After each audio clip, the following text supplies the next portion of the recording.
I mean, some would say you had to be there. And others would say, probably. That might have landed better. Was that a Rod Hull joke? Because that's too soon. 30 odd years too soon.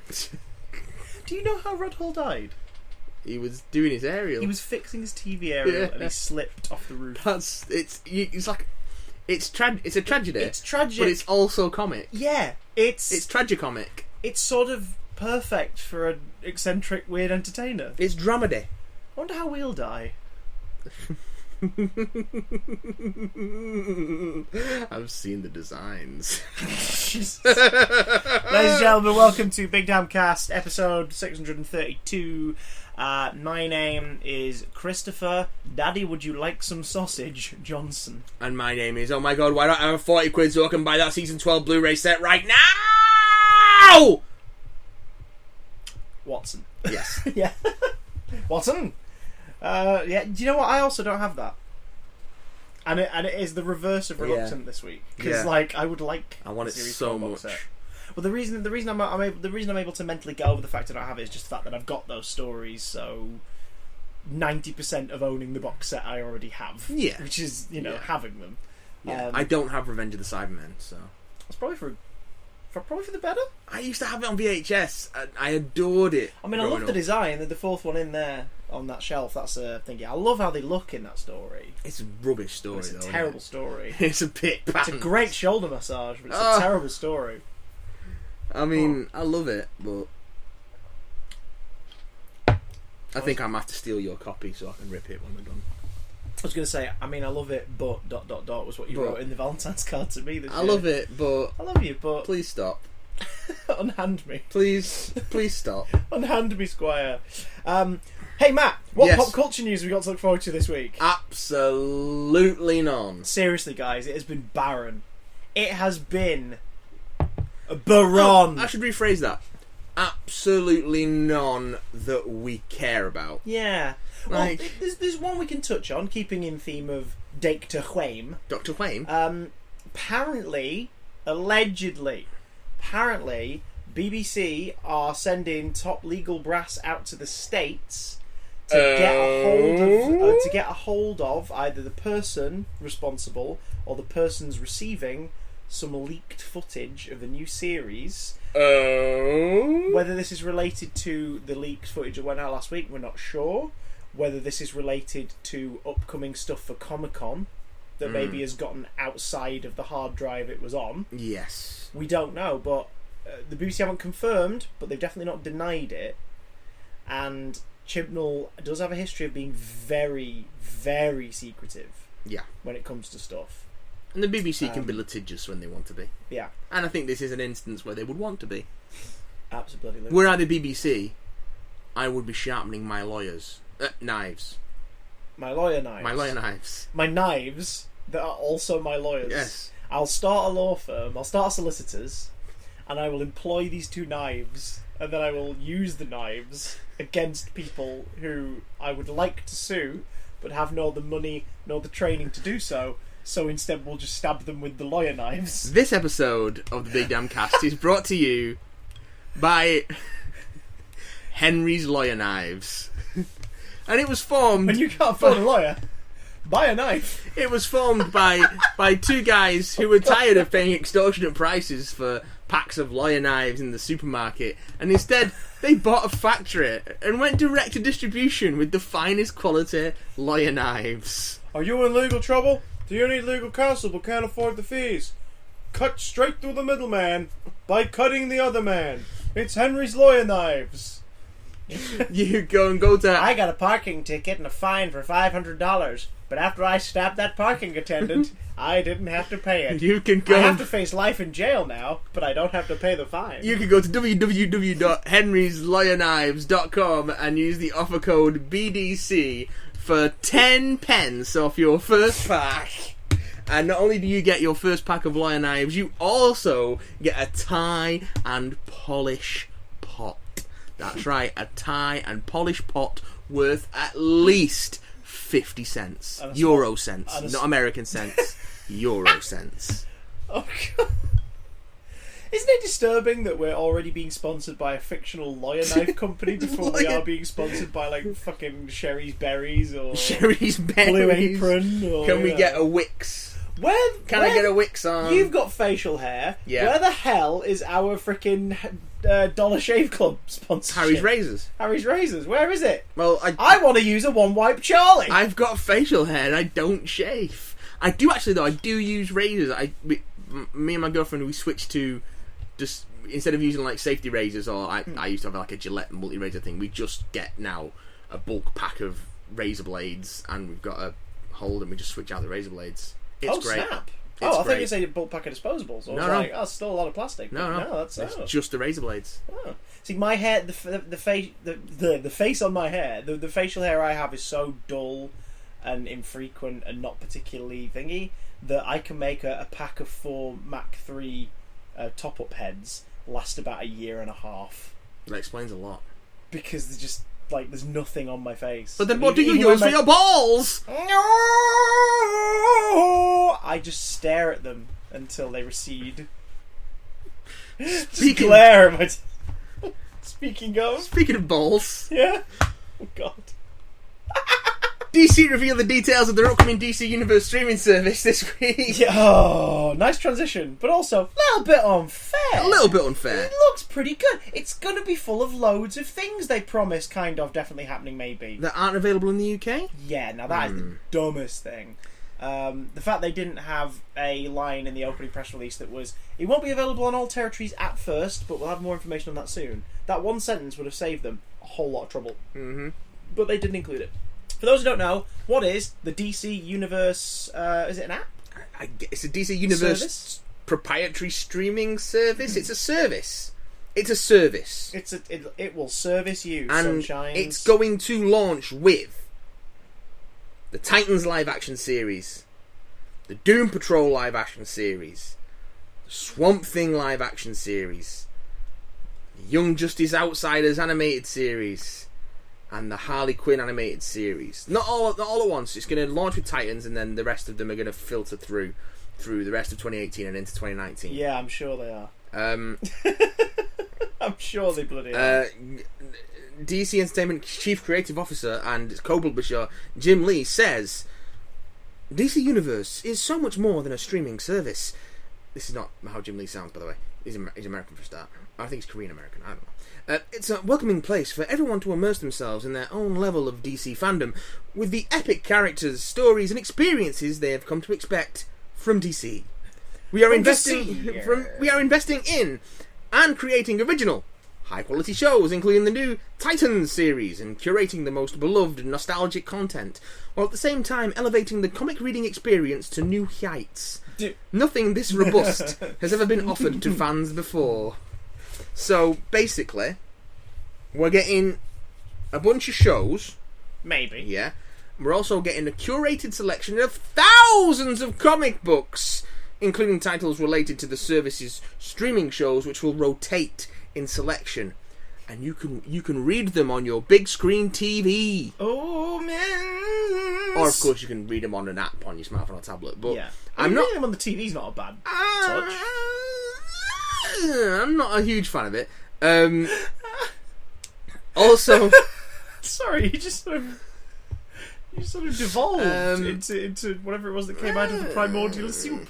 In addition, DC Universe will also give users access to exclusive DC Comics merchandise, enter contests, and social network engagement. So they're building their own shit Facebook. I hate the idea of give you access to exclusive merchandise, because that's saying buy this thing so you can buy more things. Well, they've got deals, absolutely. Deals and discounts, yes, I'm all for that. Fair enough. Well, the first exclusives they're doing are Justice League action figures based on the JLU designs. And they're sort of a slightly more articulated version of the current animated lines that they've been coming out with. Yeah. I hate that, because you're basically suckering collectors in. Yeah. Who may have gone to use it anyway, but now you have to pay for the privilege of paying more stuff. I'm glad they're finally doing a comic subscription service. Yes, now that's about time. But and the TV subscription thing is a pretty cool addition. Hey, if you really like DC, pay whatever a year and get access to a bunch of DC shows. Like, that's quite cool. Especially if the Also, backlog. it seems like they're not going to have all the movies there. No, I think So it's, the it's movies more are a going case to rotate in and out. Yeah. And existing TV shows, This presumably, week, but they don't really a Batman talk about film. that much Next here. week, a Batman film. The week after, a Batman film. We've made a lot of Batman films, guys. Then, Barely anything Steel. else. God. The Steel season on DC Universe. Can you imagine if they actually put Steel up to stream? Yes. Yes, I can. But let's have a look at the shows. Let's take a look at the shows. Let's see the shows. What kind of shows? Titans. It's a new item. I'm not sure what continuity each of these are taking place in. I'm not sure if they're all separate continuities. I don't think they're all in the Right. Arrowverse. Yeah, they're separate from Arrowverse. Titans follows young heroes from across the DC universe as You've seen they adapted several times already. come of age and find belonging in a gritty take on the classic Teen Titans franchise. Those are words that alarm me straight away. Gritty take. Dick Grayson and Rachel Roth, a special young girl, or a special younger girl, possessed by a strange darkness. Is Rachel Roth Raven? I think so. Yeah. Get embroiled in a conspiracy that could bring hell on Earth.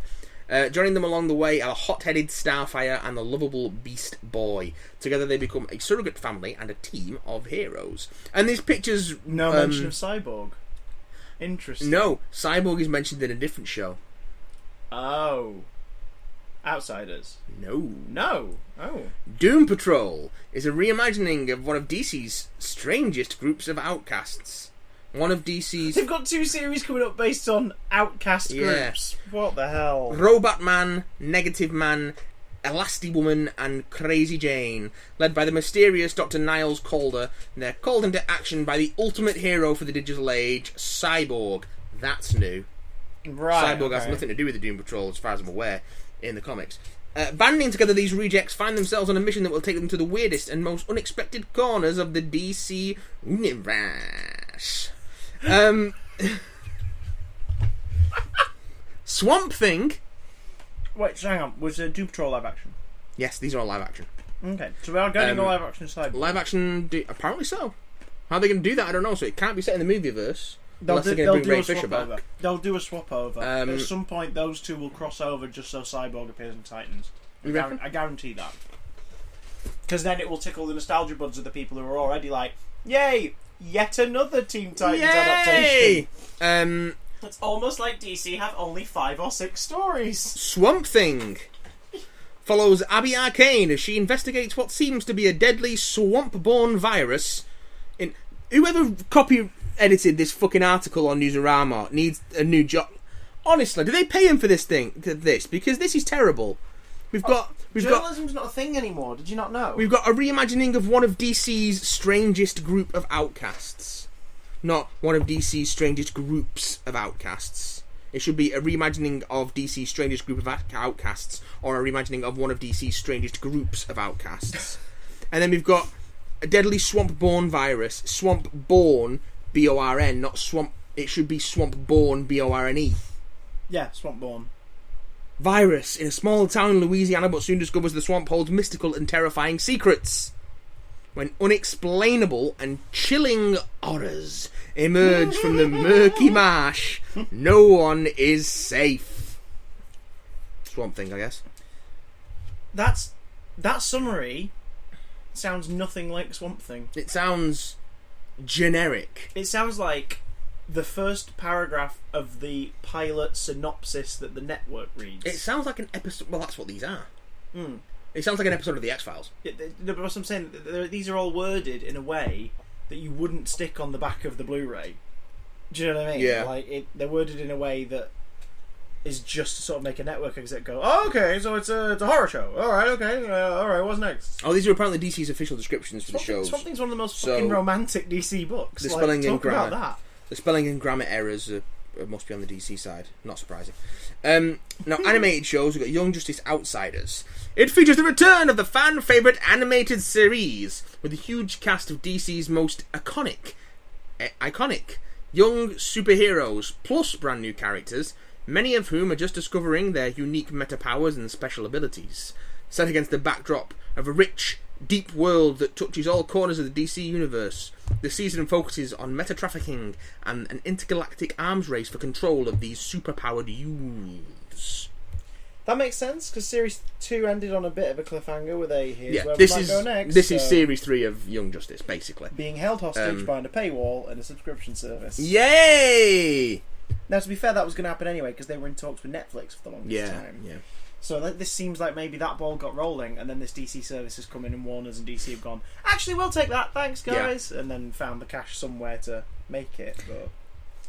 But I mean, yeah, Young Justice was great, but at the same time, it was again just a different Teen Titans, so nothing new. I get you. Harley Quinn follows Harley's adventures after she breaks up with the Joker and strikes out on her own in this new adult animated comedy. With the help of Poison Ivy and a ragtag crew of DC cast-offs, Harley tries to earn a seat at the biggest table in villainy. Oh. The Legion of the Doom. You added the second there, didn't you? Nope.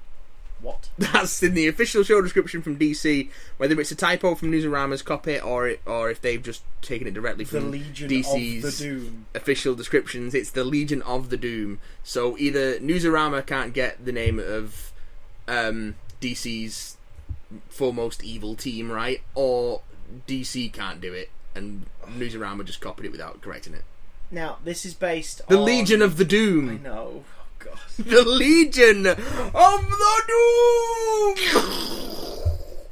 This is based on the thingy run, isn't it, from the New 52? I can't remember the names of the husband and wife team who worked on it, but it's based on it in as much as it's set after she's broken up with the Joker and she's decided to go out on her own thing. But then it completely diverges from that, because in that series she wants to, like, sort of not lead a normal life, but ignore all the superhero shenanigans, and just stuff happens, and it's quirky misadventures, and it's like Deadpool contained in a seaside city. I mean, that's what they've been trying to do with Harley Quinn since the New 52, is turn her into Deadpool. Yeah, and that worked fine for me for a while. I got the first 20 issues of that run and really enjoyed them, and then just sort of was like, this can't really go anywhere. Goodbye. But this series is like, oh, I don't want to be with the Joker, but I want to be a big supervillain. It's like, why? Why? Her thing was never be the supervillain. What is your motivation? Why are you doing this? I wouldn't be surprised if this series gets retooled for kids before it comes out. Yeah, the idea of it being an adult animated comedy is... I mean, right, in terms of her subject matter and the stuff that you can touch on, but no, they'll chicken out. Or do it as a live action show. No, it's got to be animated. No, but do it as live action and then make it adult, because it's like you can be weird and sarcastic and funny and sweary and violent and isn't this hilarious, and then you can randomly hit really heavy with the themes that are actually underlying there. I don't know. I think they've got balls for doing an adult animated comedy. Because there was a market for it. But picking Harley Quinn. No, what other character would be better suited to an adult animated comedy? DC's characters. Detective Chimp. Detective Chimp's on the Justice League Dark now. Is he? Yeah. Oh god, they're never going to make that movie. They're never going to make that fucking movie. They've relaunched all the Justice League books with the new Justice League written by Scott Snyder heading it up, which has resurrected the Legion of Doom as a concept. Good. Which is cool. And also Justice League Dark is like Wonder Woman and Detective Chimp and Zatanna, who has a really cool new redesigned costume without the fishnets. I both love and hate that. I'm intrigued, but I'm also like, but the old school stage magician thing was cool. Yes. And then it's Justice League Odyssey, which is like Cyborg taking a team out into weird exploration things. So they're separating the Justice League into different teams, like they're heading up each of the teams and a bit, yeah. Try and sell books, basically. Yes. Justice League Dark, anybody? We would have been interested had you let Guillermo del Toro make that movie. I want to show you the new Zatanna costume because I really like it. Do you like it a lot? I like it a lot. You what? I like it a lot. Oh dear. Oh, very dear. Like it a lot. Ladies and gentlemen, a normal service will resume in a moment. Matthew is broken. I like it a lot. So yeah, this DC streaming service. How do we feel about it? Have they said how much it's going to be a year currently? No, it goes into open beta the end of August. But again, well, here's the thing: how much is it for Marvel? Marvel Unlimited is their version of the service, isn't it? And again, it's not Marvel DC. It's the most easy comparison to make. Marvel Unlimited is the Marvel service, isn't it? And it costs about £40 a year. Yeah. For in the UK, about $65, $70 in the States. Something like that. And it gives you access to every Marvel comic published that they've put on digital record so far, right up until 6 months ago. So, the downside to being on Marvel Unlimited, if you're a big comics fan, is you are always 6 months behind at any one time. And you're always reading in singles. Yeah. Which to some people isn't great. No, but if you know, push comes to shove, you can always Google the order of the story if you're worried that you've missed something. The upside, of course, is you are paying the same money you would pay for like 10 issues of a comic. Yeah. For all the comics, so it's kind of worth it. Oh, that's the new Zatanna costume design. All right, okay, no, fair enough. Like it's more of a what do you call it? Is that Man-Bat? Yeah, Man-Bat and Swamp Thing are also on Justice League Dark. Yeah, it looks like they've gone for more of a gothy Constantine kind of thing. Yeah. I'm fine with that. I like the charm and the magician thing, though, but I'm fine with that. I mean, it's still charm and magician, it's just not fishnets. Yeah. You really hate the fishnets? I don't hate the fishnets, I just think we're better than fishnets now. Yeah, no, because it's part of the... I'm not... When I say I like her in the fishnets, I don't mean, like, because it looks hard. I just like, it's that whole... look of like the 30s, 40s sort of magician thing. I get that. I just think it's we can move past that now. Oh yeah, like but put it in terms of her going out there on actual superhero missions, she probably would wear something different than her stage costume. yeah, fair enough. As long as she's fucking wearing the stage costume when she's performing, I'm happy. Anyway, I like that 30s bollocks. DC streaming service. Cost. Cost is gonna be the biggest factor here, really. Yeah, because it's offering not all the comics, but a hell of a lot of comics. It's offering access to a bunch of DC movies and TV shows, but we don't know in what quantities and which ones yet. But from the trailer, we know that Keaton Batman, Linda Carter Wonder Woman. Actually, I think that's going to be the first digital release of that. Yeah, Chris Reeve, Superman, like they're in there. So past media for DC is definitely there, and it will be available in some form. Yeah. But the thing is, the people you're advertising it to, a lot of them have probably got this stuff. Do you know what I mean? Yeah, to a degree. So it's not... So who's it for? Yeah. Because if you're signing on to the DC app, you're doing it because you're a big fan of everything they make. Yeah, I don't know if you're going to bring many people in with this. But that's where that's where the one sinister hook is, the exclusive merchandise purchasing.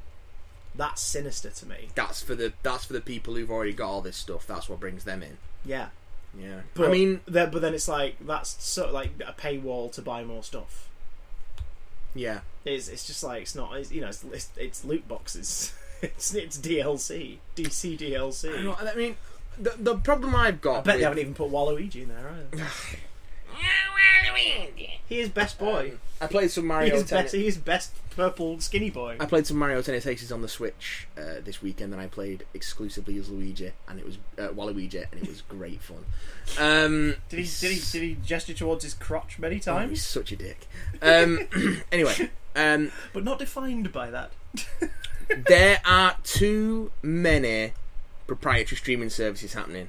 Yeah. What we're going to see is a load of them launching, and then we're going to see a massive crash as loads of them fail. Because we've got Disney launching one, CBS have got CBS All Access, DC Universe are coming up. We've already got Hulu, Netflix, Amazon Prime, Crunchyroll. What's the other one? What's the anime one? Animax. Yeah, Crunchyroll's one of the two. Yeah, WWE Network.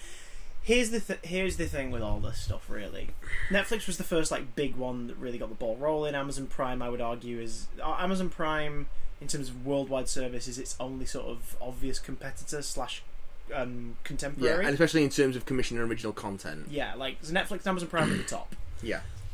Then based on preferences in specific genres, you've got things like the WWE Network and Crunchyroll. Based on certain audiences, like family packages, I don't think Disney's one's a terrible idea, but I would say that there's a case to be made for it to be a much cheaper price than the others because of how specific it is. But that being said, with the amount of IP Disney owns, across Pixar, across its animated features, across its live action properties, across Star Wars, across Marvel, they probably have the widest range of ready-made money makers built into the concept. I would say it was fine if, especially if they get Fox. Yeah, I would say it would be fine if there was a guarantee that the stuff was never taken off that service. Do you know what I mean? Like, because that's the one big downside of Netflix is it does change from time to time. With a streaming service like DC Universe or like whatever the Disney one's going to be, that shouldn't be a problem because Disney will own all the rights to everything that's on their streaming service. Yeah. Like Warner Brothers will own all the rights to everything that's on the DC Universe service, so it shouldn't be an issue. If you were paying, say for example, if you were paying £7 a month, so roughly, what's that? Roughly that'd be 84 going on £91 a year. Yeah. For a Disney service, and nothing was ever taken off of it, and it was only just stuff added to it. I'd say that's worth it because if you're the sort of household that would normally buy even one DVD a month, if you have children, that's everything. Yeah, that's great, and so I agree with that. But again, like you say, it's the whole thing of, but then the DC one's going to be over here. And someone like Cartoon Network's probably going to release one eventually at some point. We're just going to get... They've got like all the backlog stuff of Boomerang and Hanna-Barbera and all those things. We're just going to get slowly bled to death by all these subscription services. We currently don't have any cable TV. We had Virgin for ages, and then we got rid of it because we realised we just weren't watching it enough to justify the inflated price. And we did the usual thing of we called them, say we're cancelling. They were like, "Oh, we'll tell you what, we'll take off like £60 a month for the next 6 months, and that won't shift." It's like, if you were able to do that already, just like this, why am I paying £90 for your service? We got rid of it, and all we have now is Netflix and Netflix. I've got a Prime account, so we have Amazon Prime. Yeah, and now TV. Yeah. So if you were to boil that down to simply the monthly costs for all of our streaming services, it's coming to less than £20 a month to have 3 streaming services that we use all the time. And you get such a range of stuff on that as well. Yeah. So that's great to me. That's £20. But if you then turned around and said, "Oh, we're taking all the Disney stuff off of these services and putting it on its own thing, and we're taking all the DC stuff off of its services and put it on its own thing," and you know eventually Warner Brothers will just be like, "Sod it, let's just absorb do the our DC own, service and we'll do our own." Just change it to Warner Brothers. Yeah. If they do that 20 odd quid a month, if I were to then buy every streaming service, if I were to buy into Crunchyroll and everything along the way, would then go up to like 50, 60, 70 pounds a month. If you don't want to buy into Crunchyroll because anime's for jerks. Hey, no, it's not. There's just a very loud minority of the fan base that are jerky as hell. To be fair, we could say that about literally anything we're talking about. I mean, right? Good lord, yeah. I mean, if last week's discussion wasn't enough to point it out, fan bases are toxic, horrible places at the minute. But you know what I mean? It's like, it's eventually we're just all going to be bled dry. I have no more left to give. Yeah. And that's sad. If you're a simple person with simple tastes, and you're just like, all I want is WWE Network. I'm a simple person with expensive tastes. No, but do you know what I mean? Like, if you were like, I'll be honest, I don't have much time to watch TV during the week, but the TV I do watch all the time, no matter what, is I watch like WWE stuff. I will subscribe to WWE. What's it called again? WWE Network. Yeah. Or I love my comic books. I'm more of a DC guy. I'll buy the DC service. If that's fine, if that's great, and I love the fact that option exists. Yeah. But again, when you're looking at family environments and them splitting things up into their own services, when you're a fan of multiple things, that's when it gets really difficult. This is an inference on my part, but I would imagine, certainly from my experience, if I know things are available on a streaming service along with many other things for a lower price per month, I'm less likely to want to buy the individual media. So, but you're going to be in a situation where if you want to watch, say, season 1 of Titans, but you can't afford a DC Universe subscription on top of your Netflix and Amazon Prime and Now TV and such, then you're going to be forced to wait for a DVD to come out. Yeah. And then buy that at, what, 20 odd quid it'll probably be? Yeah. For something like a box set of a TV, a Blu-ray box set of a season of television is going to run you 20 to 40 quid. Yeah. I was thinking about that actually because I've got all the MCU stuff downstairs, and Black Panther arrived the other day. The 3D ones no longer have the cardboard outer sleeves, so the spine design that has been perfect since Thor: The Dark World has now been ruined by Homecoming because Sony decided to do something different. Sure. Thor Ragnarok was gold instead of red, and now Black Panther just doesn't have a cardboard outer sleeve. It's like, great, cool. That beautiful display that was consistent for like 6 years is gone. Nerd complaints, first world problems. But, I'm looking at your Doctor Who shelf now, and I'm like, you can't have a problem with mismatched spines. Yeah, but look at the majority of the eras have their own thing. The Rusty Davies era is just like 5 things with that big orange logo on it. Yeah. So you're like, okay, they're all the same. And the classic series is beautiful. And the Moffat era is completely mismatched. Yeah, they're all over the place. Oh god, but to entertain. Oh god. But yes, like I was saying with that is I have all the Marvel stuff, and I've got Agent Carter series 1 and 2. And if that sale goes on again at HMV, where they sneak out two Blu-rays for £15 and some of the superhero show, because they don't now. A lot of HMVs have the superhero section. Yeah. If they do that again with Agents of S.H.I.E.L.D., I'll pick up a couple seasons of Agents of S.H.I.E.L.D. so I can watch it at my leisure. You poor bastard. It's on Amazon Prime. Is it back? Yeah, that was it, because I was planning on buying it when it wasn't on for a bit. There was a while where there was none of it on there. I think it's all on there now. Or up to season 4 anyway. Until this bloody Disney app comes out. But yeah, so like I want that, so la la la. And I was like, shall I buy the Netflix shows when they eventually come out on Blu-ray? Just so I have that collection. But then I thought, no, I'll save my money for now because I currently have them at my fingertips. Yeah, that's not going to come off. That's not going to come off Netflix because it's Well, I say that. Yeah. It depends if the license expires with Disney, which presumably it will at some point. Yeah, and will they just move? Well, that's the thing, because remember that was being debated a while back. Yeah. Would the Marvel Netflix shows move to the Disney app? I doubt it. I think they've said they're not going to. I think they keep a deal simply because the Disney app would be aimed at families. Yeah. So you can't have the Punisher on the Disney app. Like, it's just not doable. Well, there is already the separation of the Netflix shows working at a more mature level of content and theme than the ABC TV shows like Agent Carter and Agents of S.H.I.E.L.D. and Inhumans. Well, I think the network stuff would definitely go on there quite happily. Well, the only reason that Agents of S.H.I.E.L.D. is lasted as long as it has, and it's finishing with this current season or next season, is because it's basically Disney just pumping money into ABC to give them advertising for the MCU movies. That's basically what they're doing with it. That's another thing as well. Like, are they going to rein in like Runaways and Cloak and Dagger? Are they going to move? Yeah, because there's a lot of new sort of what they're on. Those are ones where I'm kind of waiting for a DVD to come out. Like I will buy a DVD of the Runaways and binge it in one I think Cloak and Dagger is on Amazon Prime over here. I don't know about the Runaways. Yes. I'd like to watch Runaways because again, 8 episodes, really good cast, and apparently they do go full blown fucking Totso dinosaur bullshit by the end. So it's like I would watch that. I'd watch the shit. And the fact that that's like the relatively quiet sort of lack of fanfare around it. Apparently it's good. Not in an Inhumans way. Inhumans was this isn't very good, everybody. No, Inhumans had a lot of fanfare in terms of press, and then it was shit. Yeah.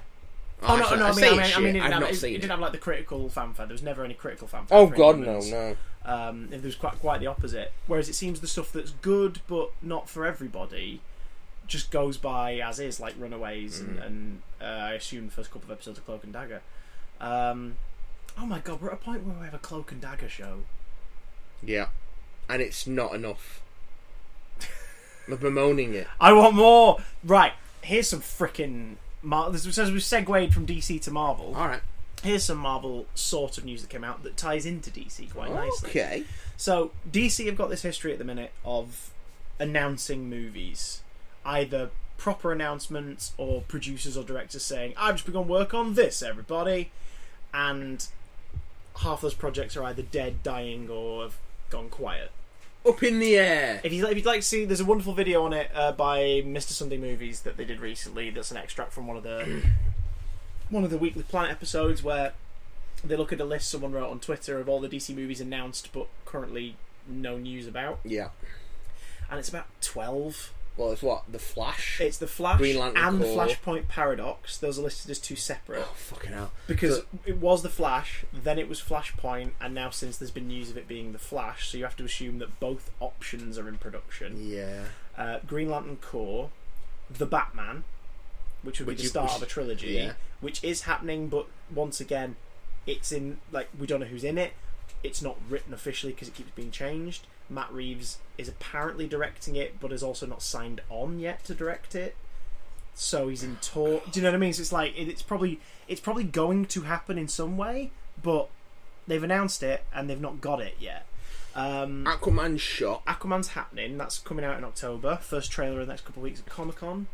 Wonder Woman 84 is coming out. That's in production right now. That is Shazam, Wonder Woman 84 and Aquaman are the only three that are currently I think Shazam's in post-production now, isn't it? I think it's close to the end of shooting. Yeah. I'm sure Zachary Levi he's still got like jet black dyed dark hair at the minute. Quite possibly. I hope that is as fun as it looks like it could be. But then also there is Suicide Squad 2, which was greenlit after the first one. Yeah. But we've heard nothing else since. We heard it was greenlit and that David Ayer wants to do it. And then they started saying that it was going to be Gotham City Sirens. And then they confirmed that Gotham City Sirens and Suicide Squad were two separate projects. Yeah. But of course, Gotham City Sirens would star Margot Robbie's Harley Quinn. Yeah.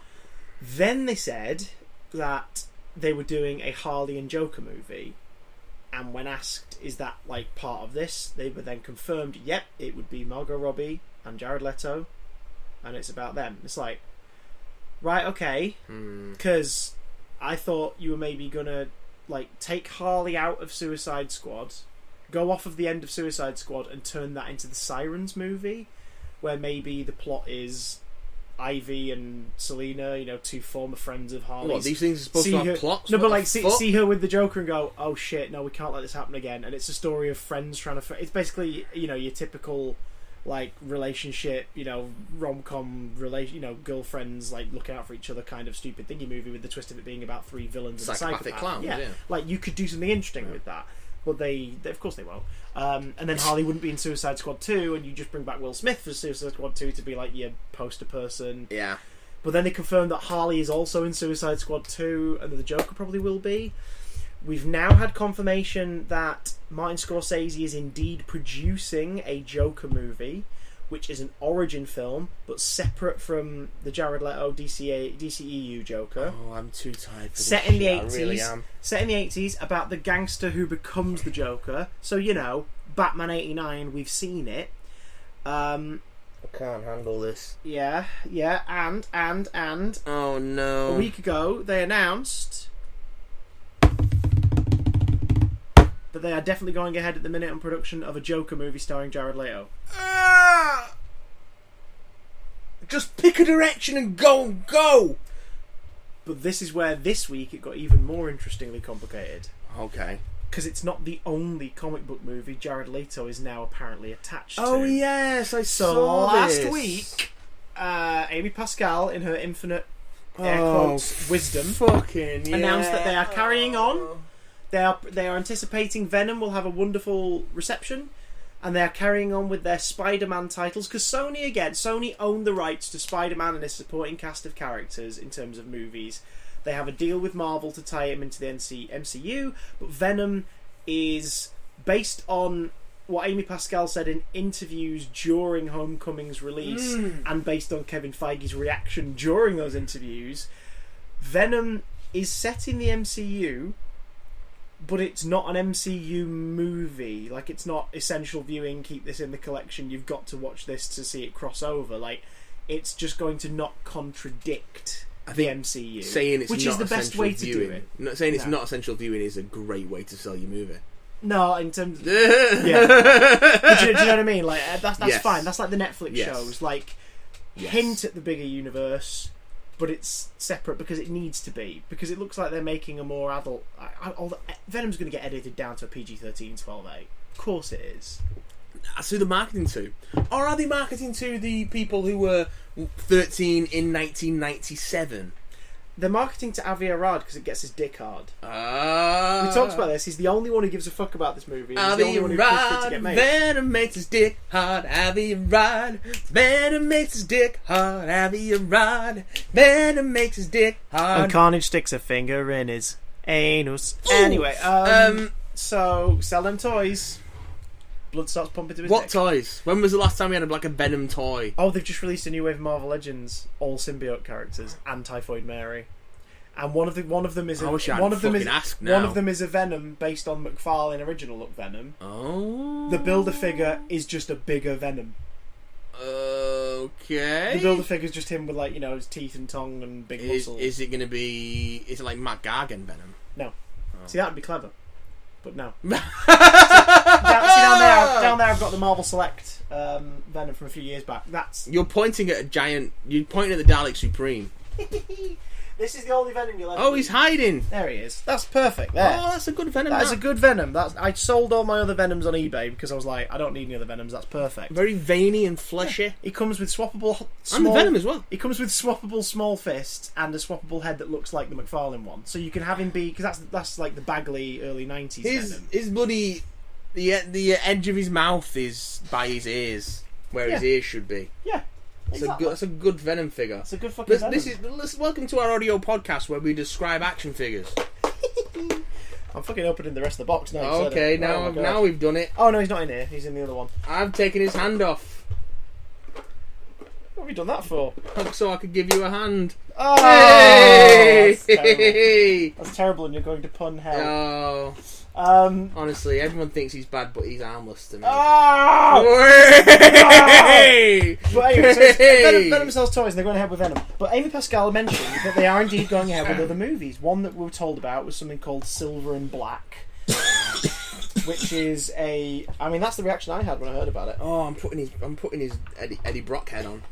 Silver and Black. Where's his normal Venom? We're not doing Big Damn Cast this week. We're doing Matt and Chris Play with Toys. Yeah, they are cool though. Should have brought my Transformers. But they and that's great because that's based on the cover of the thing you won with the. Yeah, I remember. I have vivid memories of seeing a cover in a comic book shop of a Venom book where Venom's tongue was coming off the bottom of Eddie Brock's chin. Yeah. And me as a kid thinking, how does that work when he eats? There we go, and there's the Todd McFarlane. Oh, yeah. Yeah, it's pretty cool, right? I don't know where the spare hands are. But also in there, as you can see from I can't remember the name of the bloody story now. Yeah. But there's one story where he mutates like crazy, and he's got all those things sticking out of him, where you can attach that to his back as well. So see, cool, right? Cool figure. Yeah, I like that. Cool Venom toy. Amy Pascal announced that they were doing Silver and Black, which is a movie with Silver Sable and Black Cat, which is really pointless because why? One's a jewel thief and the other is an international assassin who works with like a cabal. It seems like a strange combination, I'm not going to lie. But it's because Amy Pascal's really big on something that does need to happen, which is more representation in blockbuster films, specifically female leads. Yeah, down for however, that. she doesn't necessarily make sure that the movies are quality, i.e. her first attempt at this, Ghostbusters 2016.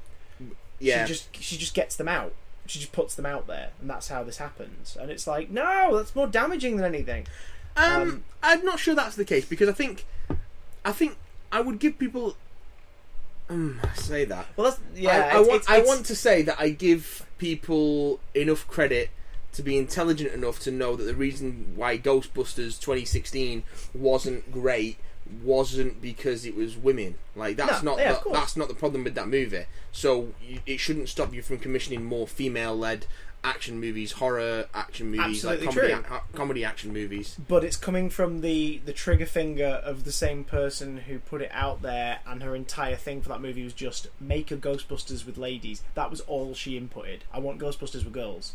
That's all she said. But not good. Not let's create a brand new franchise that would be amazing and give it female leads, or let's create a Ghostbusters. I would prefer it to have female leads. Let's figure out the best story we can tell. It was just make this a thing. as evidenced by the fact during the time of Amazing Spider-Man, she was trying to get a Black Cat movie made, a Silver Sable movie made, and a movie about younger Aunt May as a spy made. She just wanted female-led films without thinking about whether or not these were stories that needed to be told or would be interesting.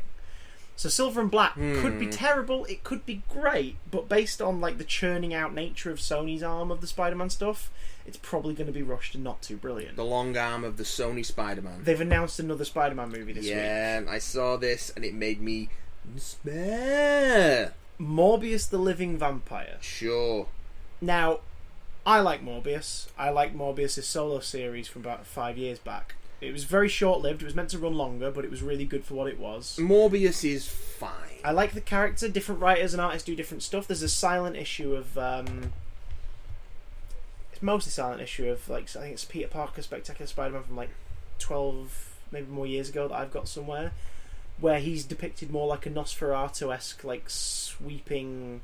creeping character. Is that from the Nuff Said? Yes, thing? it was an Nuff Said issue. That would have been 2001. I've got it in here somewhere. I'll have to find it, but it's. Yeah, I really like that because in that he's depicted more as just this slinking shape, and he's like balding. He's got the creepy teeth. He's usually depicted more as like the black, greasy, curtained hair and red eyes and everything. He's been part of the Midnight Suns. He's an interesting character. He's a man who, through disease and experimentation, becomes a horrible creature that is akin to a vampire, and he's a Spider-Man villain and sometime ally. And there's stories you can tell with him. Most famous for his 90s animated series frickin' adaptation, where plasma, they must have plasma, blah. Where he sucked out plasma, which just looked like energy lights, through his hands. It's just not very good, because they didn't want to show him biting anyone's neck in a kid's cartoon. It's just not very good. The 90s Spider-Man is dreadful, and I will fight anyone who says it isn't. Anyway. Okay, get your invitations in. Get them in, boys and girls. Get those emails coming in. Chris will fight you. It is terrible. If you say the 90s Spider-Man isn't terrible. It's freaking awful, and I hate it. Live and Kicking was alright, though. Live and Kicking was great. Maybe I'm just jealous because I entered a competition to win a video box set of that Spider-Man and TV and video player combi, and I never won it. I wanted the Spider Slayer toy. The Alistair Smythe the big one. Oh, that one! Oh, I think the Alistair Smythe. The big one that had loads of little Spider Slayers. With his weird little creepy shoulders. Oh, yes. Oh, menth. But, yeah, I can see why Morbius could make an interesting story. Morbius would make a much better villain in a Spider-Man movie. Like, you do the story of, this is what happens when this accident happens to someone, and unlike you, it's something that horrifically changes them, and they need help, and maybe you can guide them, Peter. Maybe you can talk them through it. Like, there's a story you could tell there. Make him young, make him Peter's age, make Morbius a kid in the class. He was always a professor, wasn't he? He was always like a scientist. Yeah. They're at a scientist, science, led School of Academia in Queens in the Homecoming film. So make him just an older student in the school. Make Morbius the kid who asks out Betty Brant in AV Club News. Yeah, Homecoming. Not even kidding. Yes, like root him in there, and just it's Pete. Some of the best stories are the hero the villain as a mirror to the hero, regardless of how literal or like small that is. It's. But it's true that a Morbius in this case, you could do it like he's someone who, Peter's age, who has an accident, and this is how in the movies they can like show in flashback or whatever, they can be like, and here's how the MCU Spidey's origin happened. You can do that kind of shit and be like, and Peter's got to deal with it, and it's dealing with a student who's not only got an ability that's making him feel like an outcast and a freak, but something that's actually changing his physiology and making him want to eat people. Like, there's stuff you could do there with that. He doesn't eat people though. No, but like on the most basic level, Ned would have a line like, "He's eating people." He's like, it's not what he's doing. He's eating plasma. He's eating people, and then he's gonna eat me. Oh my god!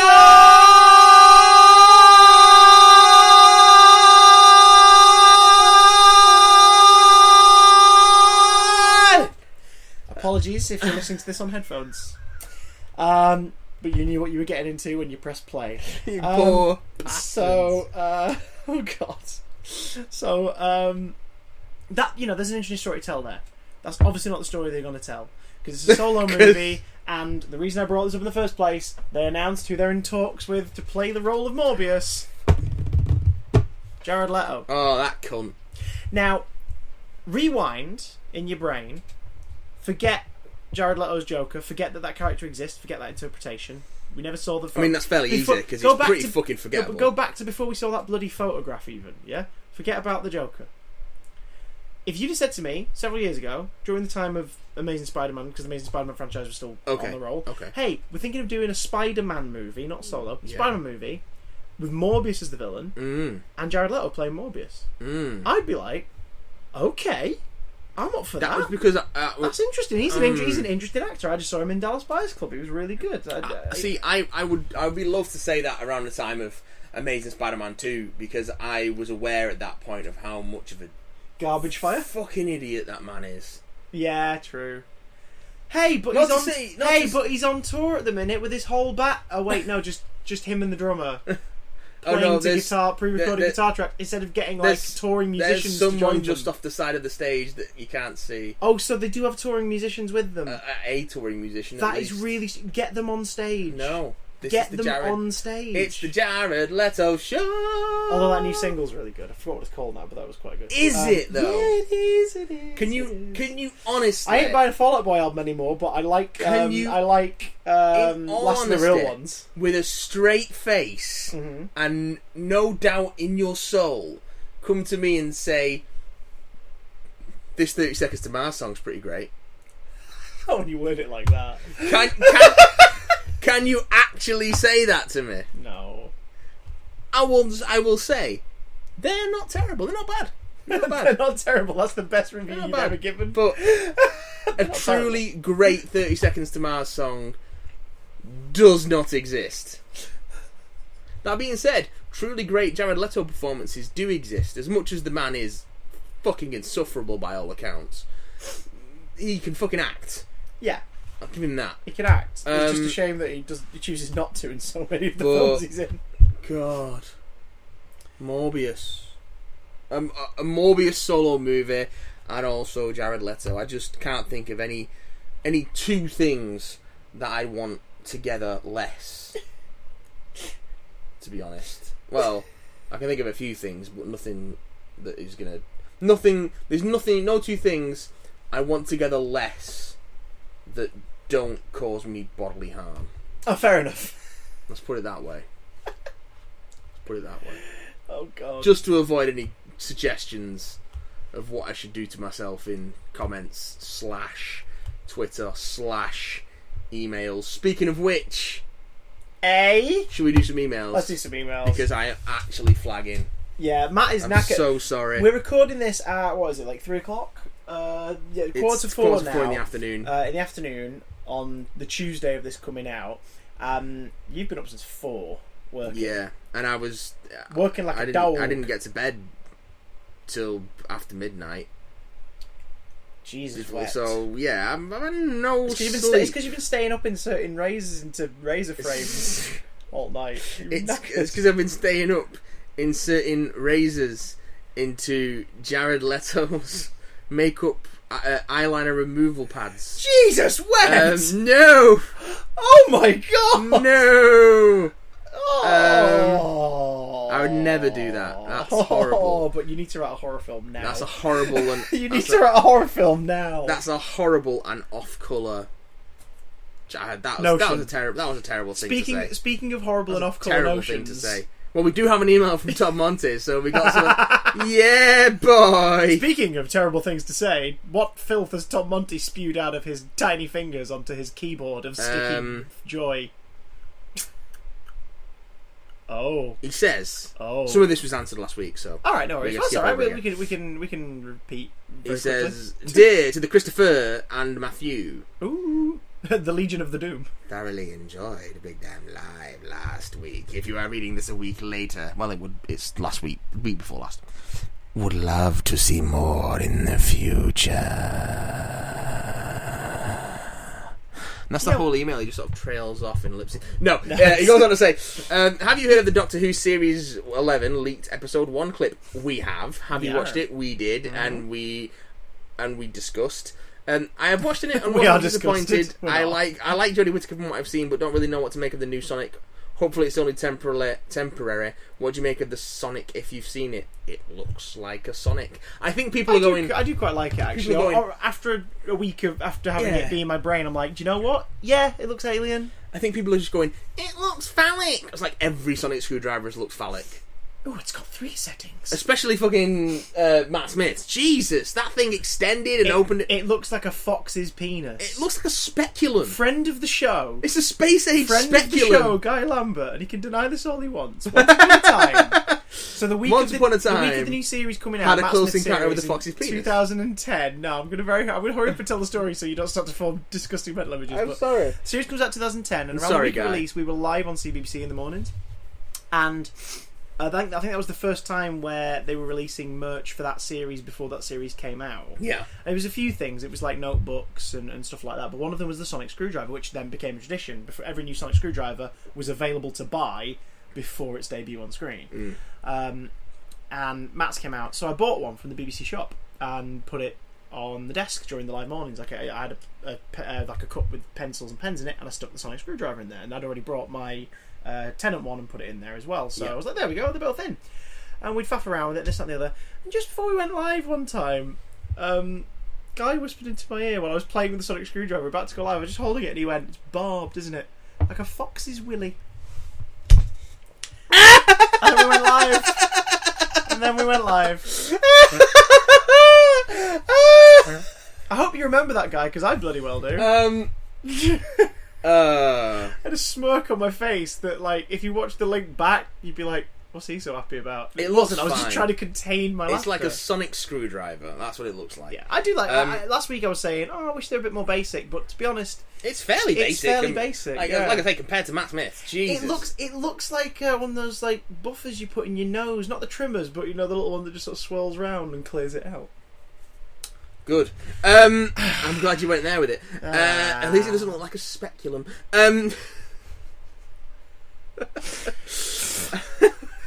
Fucking hell. Oh God. So tired. He's so tired. He's so sleepy. What the fuck am I actually saying? Okay, right, okay. I feel like this question might have already been asked. So here's another Doctor Who one, just in case. Oh, men's! Which version of the 11th Doctor is your favourite? Is it Series 511 or Series 611 or Series 7 Part 111 or Depressed the Snowman 11 or Series 7 Part 2 Purple 11? And why? I like Series 511 because his hair is the maddest in that series. Have a lovely week, Chamonto. I was talking about this the other day with Lou, that about how Capaldi's Doctor is so different in each of the 3 series, and it feels it's very much because of the writing and what he has to work with as an actor from the writing. Yeah. I mean, fucking Capaldi's Doctor's different from story to story. I think Smith's fairly consistent. Yeah, I do. Though his Doctor does become a little bit careless as time goes on. Like, he becomes almost a little bit more clumsy. I think there's a little more melancholy to him as well. Yeah. Especially after Amy and Rory he has so many go. bloody prophecies hanging over his head that, you know. Whereas Series 5, Matt, is a lovely little puppy who's just happy and giddy and very confident, but like his balance is really nice in that first series, because you definitely feel like he's an older man who just happens to look like this bloody student who's bounding around in a geography teacher's uniform. He's very good at being, I am old and ancient and essentially unknowable, and yet so relatable and childlike and open. I mean, he's Troughton. Yeah, like it's and he said that as much. He said that the inspiration he took after he got the part, he bought a load of the DVDs just to go over and observe. He said he made it a conscious decision to not try and be like any of the others, but he wanted to see how other actors had approached it, so that he could sort of get a sense of touches. That also makes sense though, because he's playing that person. Well, that's true, but to keep it fresh, you might argue that maybe if you've not seen any of the rest of it, ignore it, because then whatever you're bringing is completely what you're bringing, and it's up to the showrunner and the writer to make sure that you feel consistently like the same character, but also to give you the room to be your own thing. Yeah, but that's fucking lazy, isn't it? Not necessarily. I think it depends on the part. Like if you, for example, randomly cast... Totally. I mean, for the Doctor. A character who's so well defined and has such long history. I was gonna say, like, if you cast as like, oh, you want you to play the Red Skull or something, and you've never seen anything with the Red Skull in it, you might be like, right, I'm gonna get as much as I can from the material you've given me. Yeah, well, you just do what's in the script, don't you? But if it's a continuation of an established character, then you have to do the work. Right. Gotcha. Yeah, and I was thinking the approach to the characterization. You're talking about having an awareness of the history of that. Yeah, no, that makes perfect sense. Yeah. So he said the one that he gravitated to the most was Troughton, and the one that became his favourite was Tomb of the Cybermen. Because it's very good. It's very good, but it's a bit racist. Yes, but it's not very in a. good. It's not in a. It's more a how times have changed kind of thing. Christopher, the bad guys in that have a black manservant who can Yes. only speak monosyllabic English. Yes. It's racist. Yes. It's a good story. But the story. What I'm saying it's is racist. What I'm saying is the story doesn't approach it as though that's like, you know, that there wasn't an intent for it to be offensive when it was made. Is what I'm saying. It's just no. As time has gone by, no. it's like that's really insensitive. Yeah. I mean, so you have to put that hat on when you watch it. You have to put the filter of time and progression of social. I think the implication is that they are bad people because they have a black manservant. Mm. Yeah. Oh yeah. But they also still did it in a kids' TV show set in a story set in the future with robot men. Yeah. So, but all the same, he gravitated toward that story a lot, and he really liked that sort of quality of Troughton's, where he was a clownish on the outside, very warm and soft and on the ditzy. inside. Armadillos. But like softer and ditzy and warm and cuddly, but there was that thing underneath that you could tell where he was authoritative. He just didn't really talk with it. It's the moment in Tomb where he talks to Victoria about his family. Yeah, that's bloody lovely. Yeah. And Smith said like that was what he gravitated toward. And you can once you watch some Troughton, if you then watch some early Smith, you can really see that. But also, it was a really wise decision because he was following on from what was arguably the then pop culturally definitive version of the Doctor, because Tennant had dominated the show and like was already regarded as, when people think of Doctor Who, they either picture Tom or David. Like, it was at that point. So who was the last person to do that? Well, like, you know, arguably, you know, Peter Davison, but in terms of that, oh god, this is what the public perceive the character to be, I need to follow it up. Well, Troughton was the first who had to deal with that, so not a bad place to take inspiration from. No. To be like that. He had to convince everybody he was that person everybody had been in love with for the last 3 years. Yeah. And he did it brilliantly. So yeah, I like Series 5 Smith. I like Series. I also like. I like Snowman Smith. Snowman Smith. I think I like all Smith up to Clara becoming a regular companion. Yeah, and even then he's not bad, but he's the best thing about the stories after that point. Yeah. I like something which Capaldi was not able to continue when the stories were bad. His Doctor was so undefined that he couldn't rescue it, as far as I'm concerned. I did a thing this week on Twitter, just out of curiosity. On Saturday morning, I put a tweet out that said, in no particular order, what are your favourite 3 series of modern Doctor? What do you think are the best 3 series of modern Doctor Who? And then I added mine. I was like 1, 3, and 5. And I think are the best of modern Who. I mean, it's 1, 2, and 4, but all right. Well.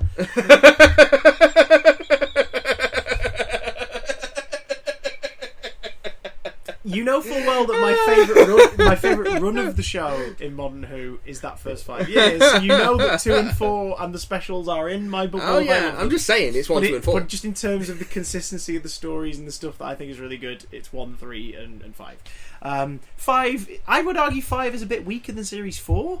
Yes, it is. But the change is so refreshing, and the it's still tone fucking of that great. Series is really it's great. Still really great. So that's why it's up there for me. I'm not gonna shit on Series 5 because it's good. But I'm so surprised at the amount of people who really, and again, if you enjoy it, I'm so happy for you, and I wish I got the same enjoyment out of it.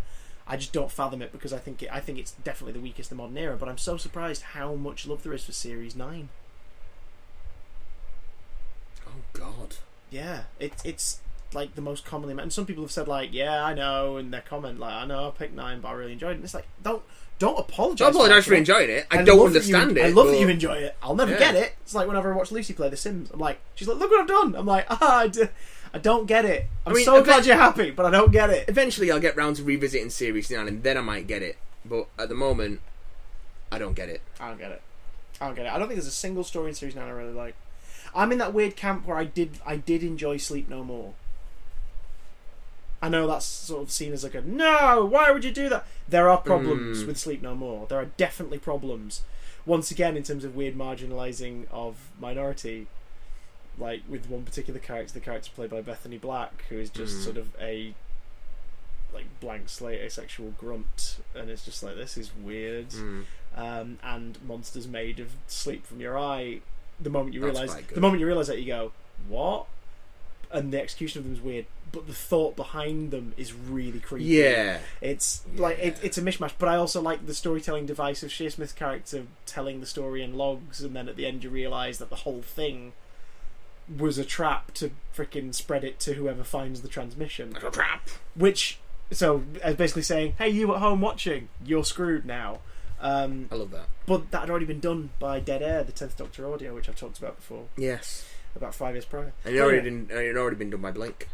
Yes, true. Yeah. Well, no, because in Blink it's just saying they're out there, you fuckers. Yeah. And then Flesh and Stone, Time with the Angels sort of implies that, oh, yeah, that which contains the image of an angel is itself an angel, you dicks. Which kind of muddies it, but it's still... Yeah, which works in that story. It works in that story because all it's referring to in that story is the frickin' the TV recording of it. And that works. It's like, okay, fair enough. But anyway, what the hell are we talking about? Politics, that was it. The next email. Owen Jones is odd, isn't he? He's an aggressive little... It's complicated. Yeah. It's complicated. Yeah. Theresa May's a bit shit, isn't she? Oh, very. Yeah. This one comes in from... Did you know that Brexit will be Brexit, but will be a Brexit? It will that be is a an Brexit. Actual quote from this last week. It will be a breakfast.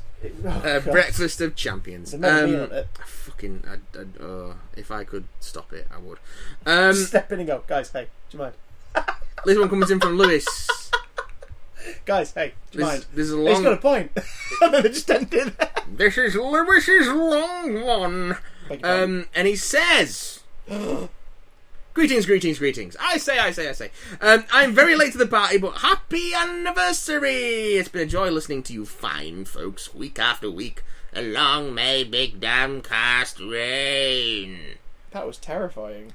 I've recently started Angel, as I'm on season 4 of Buffy, and I heard that it's best to watch the two shows side by side. It's a pain when it comes to taking the discs in and out, but yes. Start a Plex server. I'm enjoying it so far, but I'm not in love with it as I was with Buffy from the word go.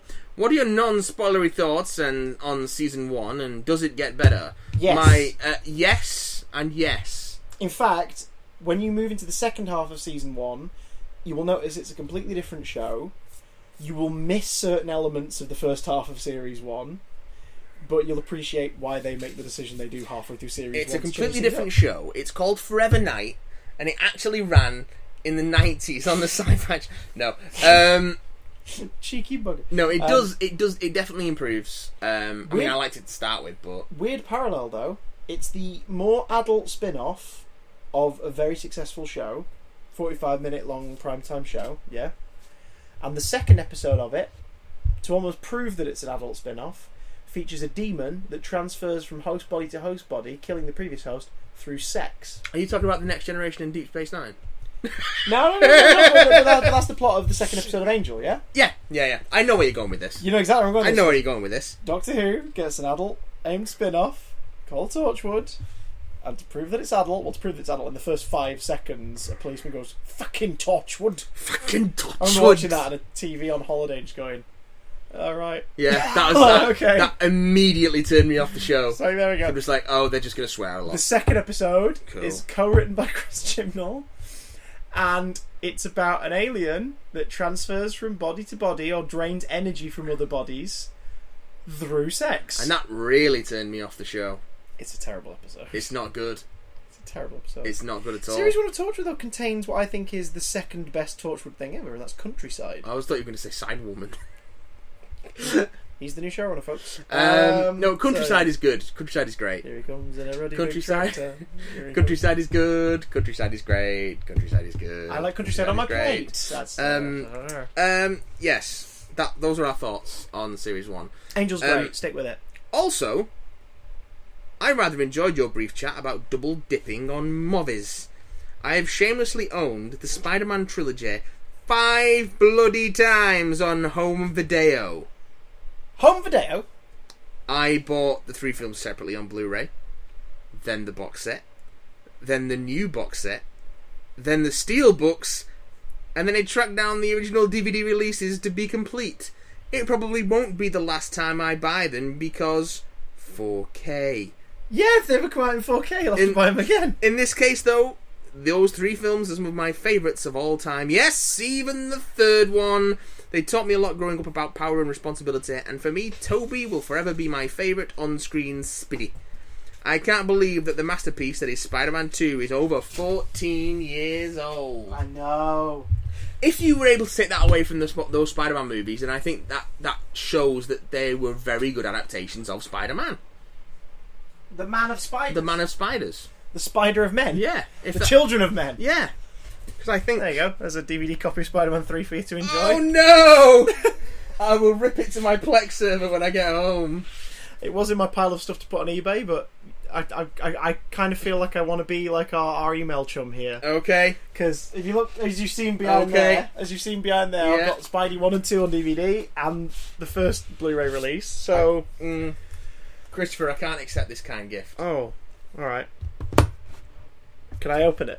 Yeah. See what's inside this Sony What's DVD inside from that 2007. Sony DVD? Oh, it's a comic. Oh, shitballs! Spider-Man: The Comic Book Covers. Oh, also an advertisement for the Blu-ray trilogy inside the DVD for 3. Oh, that's cool. It's just a little gallery of some of the covers from the original that's run. neat.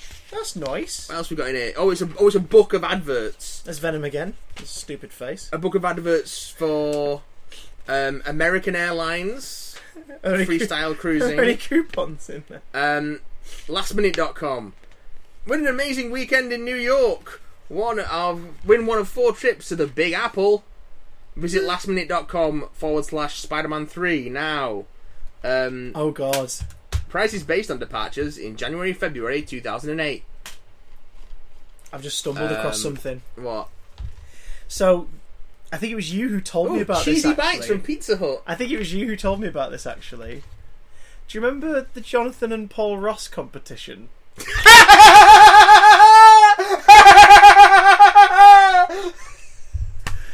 Please explain to the listeners what the... Right, first off, for those who don't know, Jonathan Ross, television presenter, interviewer, once comedian, occasional film reviewer. Paul Ross, yes. Brother, journalist, also film reviewer, yeah? Could you explain to them what their thing was? So.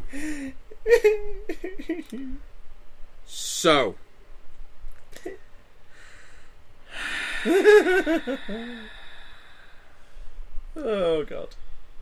Paul Ross and Jonathan Ross both... I can't remember where I heard this story. So, if it turns out to not be true, I'm going to be really, really upset. But... I think it is true, because I've just found some more bloody evidence of it. Go on. Jonathan Ross and Paul Ross both had careers, or part of their career has been through... it's hilarious. Through as film critics. Basically, they had a competition where they would try and get as many poster and box quotes on movies as they could, which infamously resulted in Jonathan Ross's quote appearing on the VHS copy for Batman Forever, which I used to have. Mm-hmm. He's quoted as calling it the greatest movie ever made. Batman Forever. Batman Forever. Now, I'd like to read that original review just to see how he fit that in. I don't know. I'm gonna Google it. But keep in mind, ladies and gentlemen, that's Batman Forever. Batman Forever. A terrible threequel in a superhero franchise in the 90s. Let's skip ahead 12 years, Matt, to the DVD release of Spider-Man 3, which I've randomly pulled out here. Just, there it is, there's the box. Yeah. Would you please read the first pull quote on the back of this box, as written by Jonathan Ross? Yeah.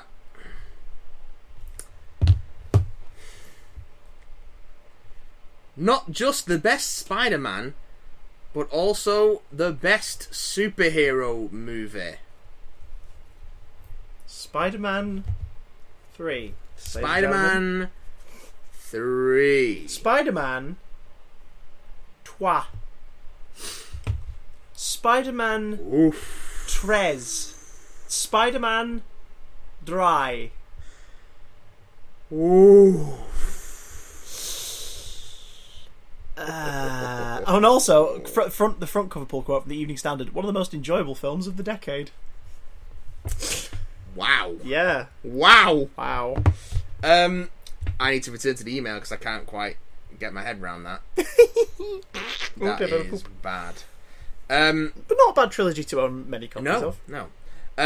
It's not Back to the Future. Fecking hell, Jodie looks good, doesn't she? I gave in to my temptations and watched the leak, despite being annoyed that it happened. Wait, what video did they watch? I don't know. But the little I've seen from Jodie so far has impressed me very much. She is the Doctor, whether you like it or not. Finally, I received... I know, Petty, I know! No, Petty!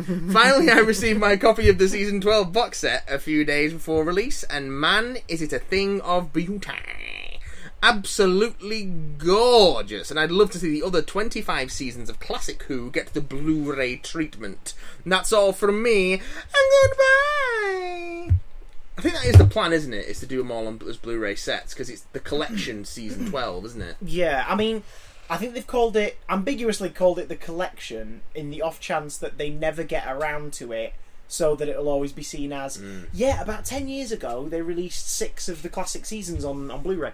I think the fairest way to do it is to release at least one season of every Doctor, because then if it goes kaput, there's at least one season of every Doctor in the collection. I think that's a fair way of doing it. Do you know what I mean? I think... as long as it's Sylve's last series, I think that'll be fine. The guy who's done the artwork for it, whose name I forget, so forgive me, I think that...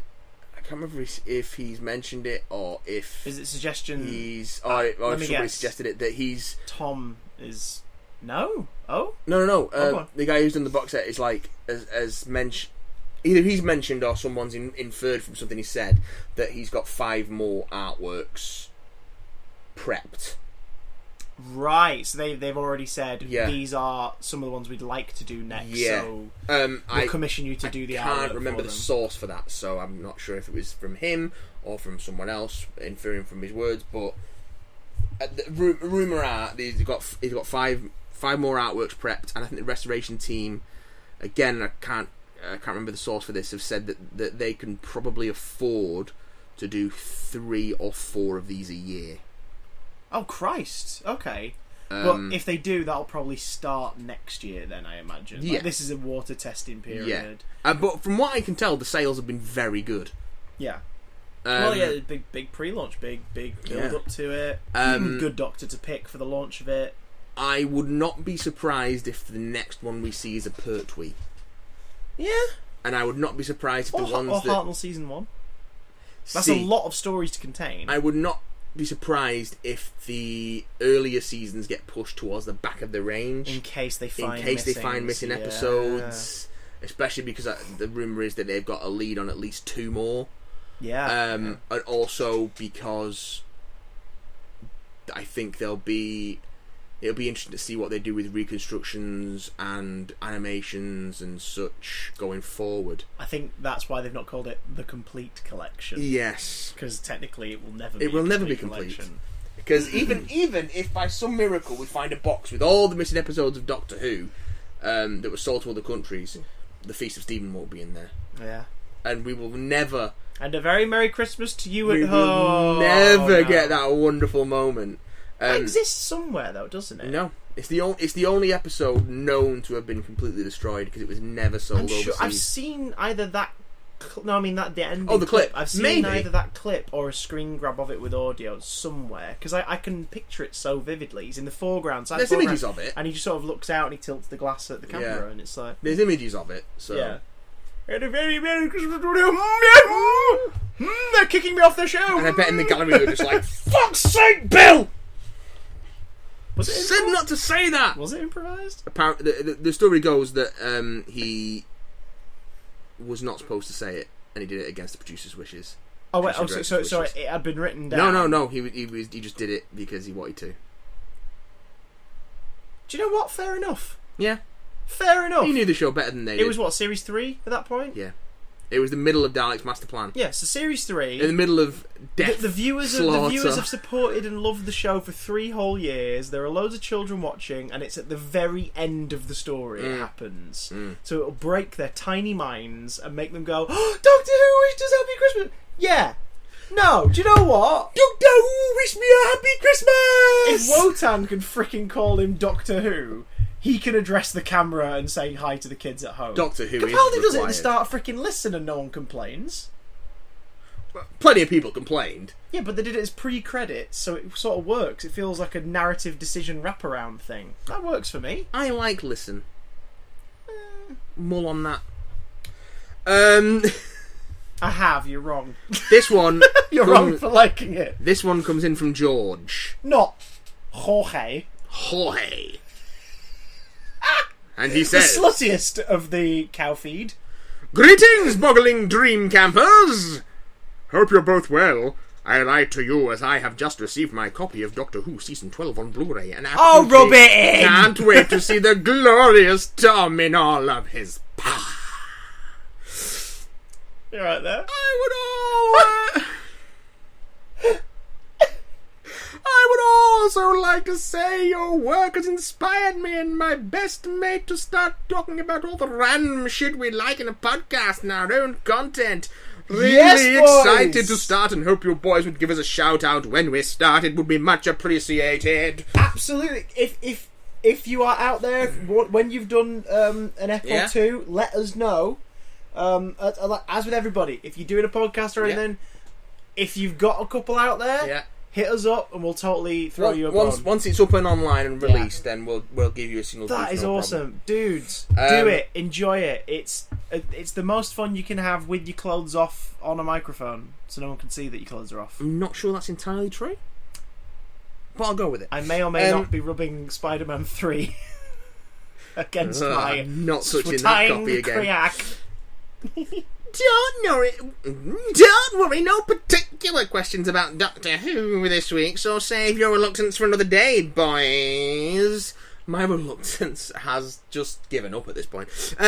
In honour of Sagan Akinola In ennui. No, it's not a Sunday, I don't have any ennui. In honour of Sagan Akinola being announced as Doctor Who's new composer, what is your favourite movie or TV soundtrack? Damn! At the moment, I can't stop listening to Baby Driver and Black Panther.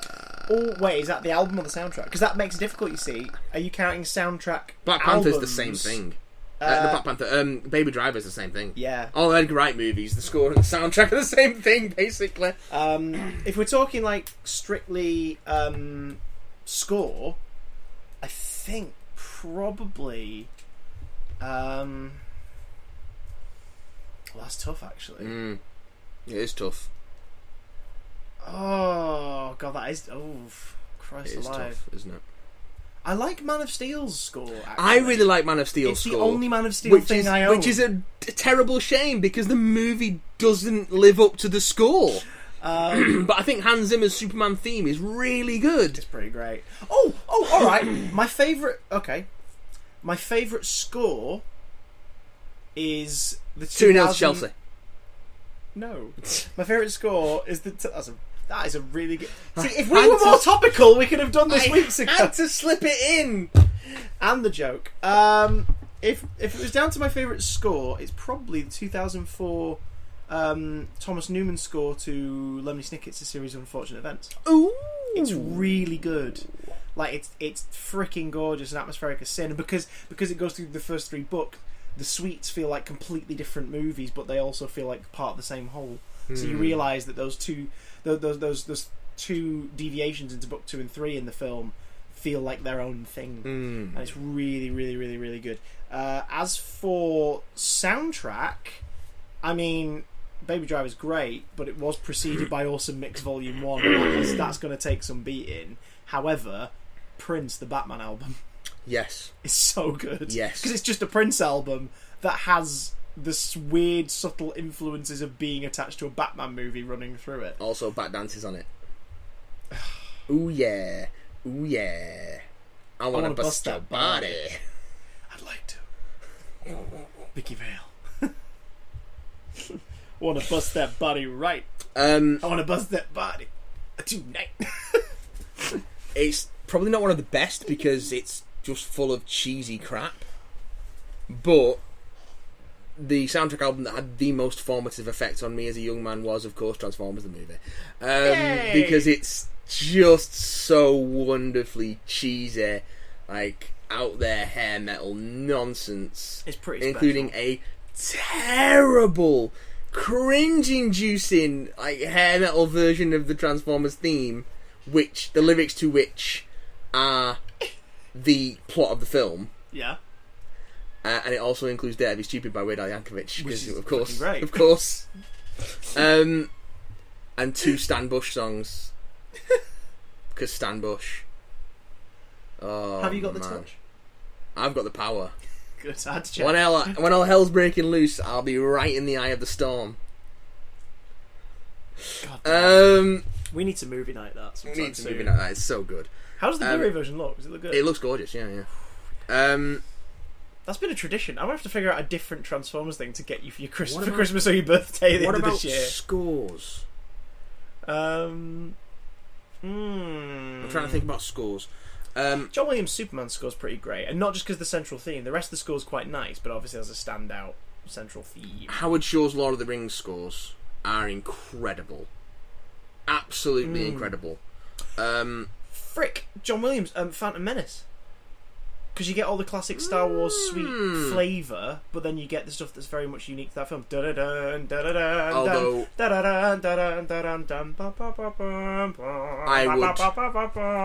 I would take The Empire Strikes Back over Phantom Menace any day. We're talking strictly scores, people. Because you've got Imperial. If it was in any other context, I would completely agree. Because you've got Imperial March, and you've got the Asteroid Field, and you've got the Hannah Leia theme.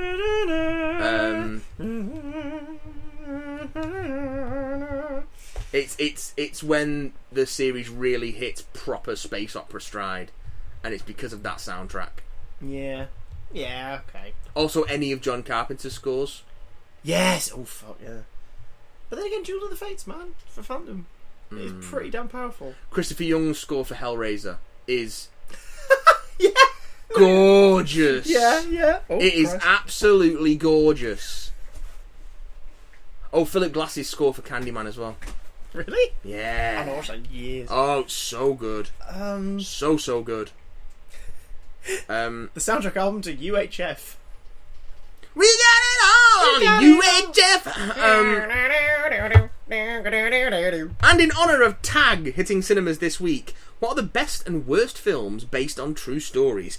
Thank you, as always, you big damn lads. I look forward to hearing your answers. See you next week. Yeah, do you know about Tag? It's a film about guys playing a lifelong game of tag. Yeah. With Jeremy Renner And Ed Helms. John Hamm.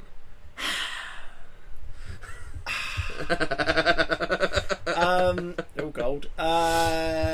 Films based on true life stories. 30 minutes or less is garbage. Because it's based on a heinous real life thing. It takes a fucking awful crime, murder, basically, and turns it into a fucking rom-com. Yeah. It's crass, tasteless, very poorly judged, and it's not even a good film. No, that's very true. In terms of best movies based on a true story, and again, as based on a true story as any film. Yeah, because so many is. movies based on true stories are freaking ghost stories or supernatural things. The Social Network. You know, I'm not count it because it is based on real life events. Yeah, it just obviously dramatises them, Yeah. and it's a great movie. Social Network is it fucking should not fantastic. be remotely interesting, but it's great. It's fucking gripping. The Conjuring 2 is a frustrating one because I think as a small ghost movie, it's pretty good. As a sequel, it's annoying because it tries to build a universe. And as British people into weird stuff, the Enfield hauntings are always going to have a sort of special. But the problem with that place is it's fascinating to watch because you really like the characters. Or oh god, what are they called now? The two. What the bleeding hell are they called? The couple from The Conjuring. The Warrens. The Warrens. The Warrens are fascinating, and the way that they're played by those two actors is wonderful. Wonderful to watch.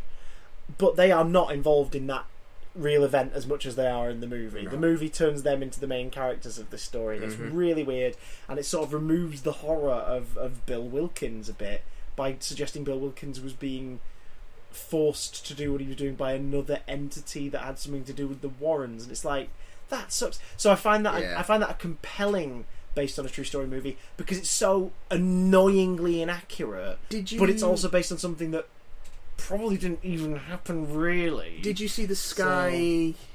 And the Founder's really good as well. Did you see? Oh, the Founder, of course. Founder's really good. Did you see the Sky the Sky one with Timothy miniseries? Spall, The Enfield Haunting thing. I saw the first episode. Yeah, I really liked it. Pretty good. Yeah, and it's because he played Morris What's his face, didn't he? Yeah. He was Morris really Gross. Morris Gross. And it's also good because it doesn't shy away from the likelihood that this was all fake and Morris wanting to believe it, and it also keeps it morally grey whilst also keeping it scary because as a story. It also focuses on the way that it sort of affects his personal life and his relationship with his wife, and how he gets invested beyond what he should, how much he should, and he takes more of it becomes a personal crusade for him almost. Yeah. Despite the evidence to the contrary of it being real, and also Matthew McFadden's in it, and he's great. Ghostwatch technically fits into that then, because Ghostwatch uses the Enfield haunting as its sort of skeleton for the story. Definitely inspired by. I think again, it's very rose tinted glasses, but it's also not as much as we thought it was going to be. Saving Mr. Banks. Yes, is a really nice movie that doesn't shy away from the fact that it was not a healthy work relationship between P.L. Travers and the Disney lot trying to adapt the film. It does, but it does very much rose tinted. But the best stuff is the flashback stuff. Yeah. With her as a kid and her father, that stuff is brilliant and is very much based on what we know of her life. It does unfortunately sweep P.L. Travers' sexuality under the rug. Yeah. I mean, to be fair, it's not a part of that story, but similarly, it was a big part of who she was, and it would have been very refreshing for that company, to release a story with that lead character in that time period, because you don't really get that. So but BJ Novak and who is it? Plays the Sherman brother. He's in all the he's in all the Wes Anderson movies. Oh god, the Charlie something, Jason something, Billy Hay something, fucking Schwartz. Yes, Jason Schwartz. Yeah.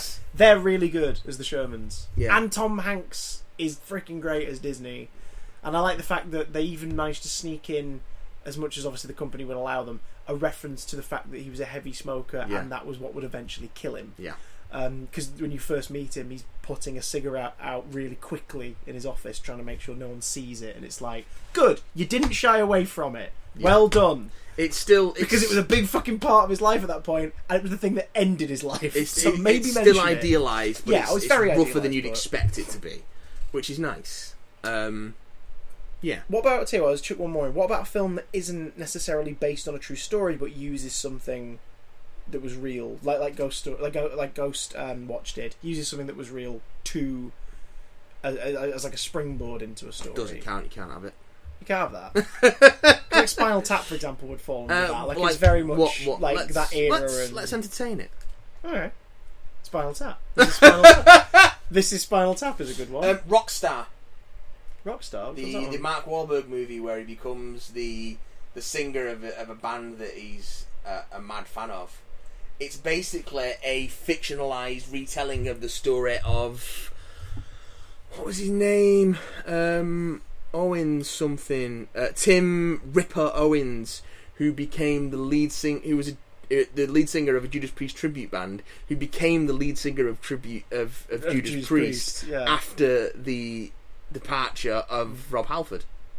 Jeez, it's basically that's wonderfully weird. But again, they use that as like fictionalized retelling of that, down to the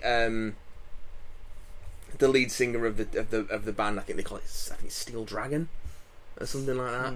Is like a closeted homosexual and wears a wig and is balding and stuff like that, and portrayed rather unfairly, especially in comparison to the way Rob Halford actually is. But yeah, it's that kind of. There's a lot of music films that kind of do that whole using elements of real life to tell. Yeah. It's Still Crazy. It's very much like that. Still Crazy. Pretty good. That's a pretty great film. Frank. Frank doesn't really have anything to do with Frank Sidebottom in terms of the character, but the essence of Chris Seavey's creation is in there, and he was involved in the development of this film very early on in its process, where it was going to be a film not necessarily like about Frank Sidebottom, but he was going to play Frank in it. Yeah. And it's not too dissimilar apparently from the film we get, which I think almost works better with respect to obviously Chris Seavey and his and Frank's legacy. I think it works better because of how it is. Do you know what I mean? Like the fact that it's Fassbender and stuff, like it works better, and that version of the story. And obviously, it's not an entertainer playing a character in that film. There's something much kind of sadder and a bit tragic in there, and the fact that he's not the main character makes it work even better. Domhnall Gleeson's our main character, and it's Frank's really good. I want to watch it again now. God damn. Well, God damn. You should probably go to bed. Right now. I'll drive home first. Right. Oh, do you have to though? I'm gonna fall asleep behind the wheel. Well, crash my car. Luckily, you're only like 5 minutes away, so it'll be a slow death up a steep street. I'm going down in a blaze of glory. I'm not saying you should have a slow death, but I'm just saying if you're gonna have a death, at least like have a death where you could sort of pick up shopping on the way home and yeah. Well, I never drew blood, but I drew first blood, and I'm no one's son. Call me your gun. I mean, like, you know, as you're dying, you can get your phone out and like call your next of kin and go. I get my phone out. I'm dying, and I can get in touch with the podcast. I'm gonna be dead in like a minute. With at Big Damn Cast on Twitter or bigdamncontact@gmail.com, and I can head over to YouTube and get on and subscribe to the Big Damn channel, and I can also look up the Big Damn Cast on iTunes and other podcast places, and I can also subscribe to Big Damn Stream on Twitch.tv for regular streams and live shows, and then I will expire. You gonna fit all that in? And the last thing I see is my heart still beating, breaking out of my body and flying away like a bat out of hell.